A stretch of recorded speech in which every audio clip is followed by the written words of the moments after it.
खुलुमबाय बे समावहा जों दंफैयो बे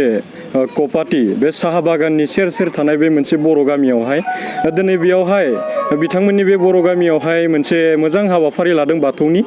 बेयावहाय जोङो नोंथांमोननो आबुङै फोरमायनो थाखाय जोङो बेयावहा फैनाय जाबाय सिगांग्रोयै जोङो बे गामिनि दैदेनगिरि बिथांमोनखौहाय लोगो हमगोन दायो जोंनि साखाथियाव दङ बे गामिनिनो माइनाव बिथांमोना बिथांनिफ्राय जोङो बे हाबाफारिनि सोमोन्दै मोनथिनो थाखाय आवगायगोन सिगांग्रोयै बिथाङानो जाहैबाय बे गामिनिनो माइनावनि बिथांमोना दैदेनगिरि दिनैनि हाबाफारिनि सोमोन्दै जोंनो एसे फोरमायगोन गिबियावनो आंनि खुलुमनायखौ जासिग्रोबाय बे रुफाथि मायथाइखौ फालिफुंनो थाखाय बयबो खौसे जानानै हौवाफोरै हिनजावफोरै माइनाव आरो बोराय बुरै गथ' गथाय बयबो खौसे जानानै जोङो दिनै गाजा गोमजायै फालिफुंनो लादों फालिफुंनो मोननायाव जोंनि गोसोआ जोबोद गोजोननाय मोन्दों गथ' गथाय ओमफ्राय आरो दाब दाब गामिनिबो जोंनि बे खाथि खालायाव थानाय गामिनिखौबो जों हांख्रायनानै आलासि महरै लाबोनो हादों आरो जों बायदिसिना गुबुन गुबुन हारिनि गेजेराव दङ जों जौग्रबसे बर' जानानै जोंनि साखाथि फाखाथियाव गुबुन गुबुन जाथियासो दङ जोंनि जाथिया जाबाय एसेल' थेवबो जोङो जोंनि धोरोम राव खान्थि गाननाय जोमनायखौ जों नागाराखै जोंनि रावजोंनो जोंनि धोरोमजोंनो जोंनि गाननाय जोमनायजोंनो मावनाय दांनाय आसार खान्थिखौ जोङो दाबो लाखिनानै दङ आरो जों बेखौ जोंनि गाननाय जोमनाय बाथौ धोरोमनि फालिनाय बावनाय थिनायफोरखौ जोङो साबसिननिफ्राय साबसिन खालामनो थाखाय जों जोबोर हास्थायो जों जोबोर लुगैयो जोंखौ आरो बेफोरबायदि बावनो थिननो थाखाय सोरबा जुदि हेफाजाब होफैबा जों बेखौ बांसिन साबसिन मोनबावो जों जादों गुबुन हारियाव दङ गुबुन जाथिफोरजों नांजाबनानै दङ जोंनि गामिया बारा गैया 85 घरल' दङ जोंनि गामियानो गिदिर आरो जोंनि सेराव दङ 6था गामि आरो जोंनि गामियाव प्राइमारिबो मोनसे दङ बे प्राइमारिजोंखौनो लानानै जोङो बायदिसिना खामानिफोरखौ हौवाफोर हिनजावफोर लोगो नांनानै जों मावफुंगासिनो दङ आरो खिन्थु बे रुफाथि मायथाइखौ फालिफुंनो मोननानै गुबुन हारिनि गेजेराव जों दिन्थिफुंनो हानायखाय जोबोद गोजोननाय मोन्दों जोबोद रंजानाय मोन्दों जोंनि खुसिया जोंनि गोरबोआव उसिग्लाय जासे दङ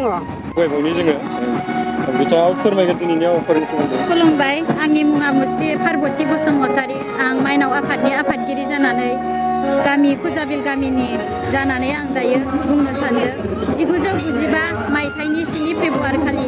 जोंनि खुजाबिल गामियाव बे बाथौखौ गायसनजेननाय जादोंमोन दिनै फैयै फैयै जों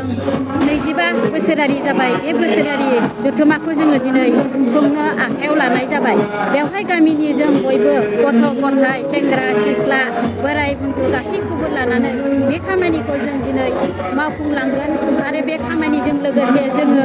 6था गामि जोंनि प्राइमारिनिफ्राय दाजानाय दङ दरफ्रोमबो गामिनिफ्राय जोङो लेंहरनाय जादों आरो सानजा दौरि दौसि गासैखौबो लेंहरनाय जादों बेखौ लानानै जोङो दिनै बे बोसोरारि जथुम्मायाव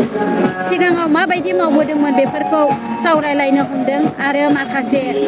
दाब दाब जायगानिफ्राय फैनायाबो बिनि सोमोन्दै बुंलांगोन आरो बे बाथौ धोरोमखौ जोङो लानानै जोंनि बे खुजाबिल गामिया गोदो गुलाय गुजाय दङमोन रावबो बावनाय थिननायखौ रोङामोन जाहाथे बे बाथौ धोरोमखौ लानानै जोङो गुस्लायबोनो हमबाय आरो गामियाबो जाहाथे गोरिब गुन्द्रायाव दङमोन जाहाथे बे बाथौ धोरोमखौ लानानै जों दा गोरिब गुन्द्रायाबो लासै लासैनो गोरिब गुन्द्रायाबो जोबनो हमबोदों आरो गासैबो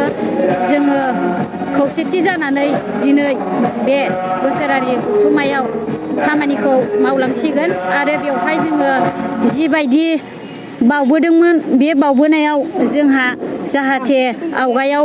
जेबो रोङाखैमोन बिनिखायनो जों दा बाथौ धोरोमखौ लानानै गथ' गथायनि सिक्खाथियाबो रोंबोनो हमदों आखरा आरो न'खराबो धोनि जाबोनो हमदों आरो जोंनि गामिनि गासैबो खौसेथिबो जाबोनो हमदों सिगाङाव जों गुलाय गुजाय दङमोन बिनिखायनो जों दा बाथौ धोरोमखौ लानानै बुहुद मोजाङाव फैदों बिनिखायनो आं दिनै गामि आफाद कपाटी साहा बागाननि बे सेर सेराव थानाय बे बर' गामि बे खुजुवाबिल मोनसे गामियावहाय जोङो दंफैयो दिनै बिथांमोननि गामियावहा मोनसे मोजां हाबाफारि लादों बिथांमोना बे हाबाफारिनि जोङो सोमोन्दै मोनथिगोन आरो लोगोसेयैनो बे गामिनि जोङो हाल सालफोरखौबो एसे जों मिथिलायगोन सिगांग्रो जोङो बे गामिनि लाइमोन बिथांमोनखौ जोंहाय लोगो मोनदों एसे फोरमायगोन जोंनि हाबाफारिनि सोमोन्दै गिबियावनो खुलुमबाय जोंनि बे कपाटी हालामनि सिङाव थानाय कजबिल गामि दिनैनि बे 25 बोसोर रुपाथि मेथाइ फालिनाय जादों। बेयो जोङो जोंनि गामिनि रुपाथि मेथाइ फालिनायावहा जोंनि लाइमोनफ्रा गोख्रोङै एबा बिराद मदद होनानै बे रुपाथि मेथाइखौ जोङो हाबाफारियाव हेफाजाब होदों। लोगोसे बे जोंनि मन्दिराहै जोंनि 1995आवहा गायसननाय जादोंमोन आरो बे थांनाय बोसोरावनो बे रुपाथि मेथाइआ जादोंमोन, नाथाय इक'नमिकेल प्रब्लेम बेनिफ्राय कर'ना भाइरासनि थाखाय खालामनो हायासै। बेनिखाय देग्लायहै जोङो सा सुबिदाखौ नायनानै देग्लाय फालिनाय जादों। आरो जों लाइमोनफोरा बे धोरोमनि बेलायावहा जोङो जोबोद हेफाजाब होयो। ओमफ्राय प्राइमारि दं, प्राइमारिबो जोङो हेफाजाब होयो। दौरि बिफा बिथांमोन दङ, जोंहा बेफोरनियावबो मोनथिगोन जोङो। खुलुमबाय जोंनि रायजो राजा बर' हारि बयखौबो आंनि गोजोनथाव बे एसे बुंनो खावलायनो होनायावलाय जोंहा खुजाबिल गामिखौहा जों मादै दैदेनलांदों। आवगायावहा जोंहा बोलि फुजासो होयोमोन। फैयै फैयै जोंहा सबबो अदालगुरि जिल्ला जानानै बर' बाजार दख'रानि दालाइ आफाद जानानैहा जोंहा बेखौ बोलि फुजाखौ बोख्लायनानै बाथौ सिजु गायसनबाय। जाहाथे जों सिजु गायसननायाव आलो गोजोनै जों गथ' गथायफोरखौ बयखौबो मोजां साबै नुदों, न'खर बांखौबो मोजां साबै नुदों। दिनै फैयै फैयै 1995 सनावहा दिनै 2021 आरो माबाहा 6आवहा जों मोनफैबाय। दिनै फैयै फैयै थेव जों दा लोगोसे बयखौबो जोंनि खाथि खाला हालामनि मानसिखौ जों दालाइ आफाद जानानै, प्राइमारि दालाइ आफाद जानानै, दालाइ आफादनि सिङाव थानानै जों खुजाबिल जानानैहा जों दा सिबिगासिनो दं। दाबो गथ' गथाय बयखौबो लोगोसे मोजां मोनदों। आबौ गोथारि आरो गामिनि दैदेनगिरि आरो माइनावनि हान्जा बिथांमोनखौ गोजोननाय मोनदों। धोरोमनि बेलायाव बयबो ज' जाजा फैनानै जों जोंनि गोसो सुग्लायनायखौ गुदुङै रंजा बाजायै गोजोनथाव होदों। जों बेखौनो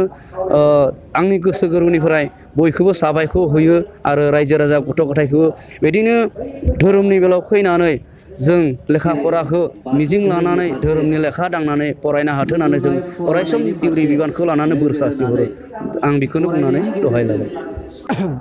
आं बे खुजाबिल गामिनि गाहाय दौरि, गायसनजेननायनिफ्राय गाहाय दौरि हिसाबै दं।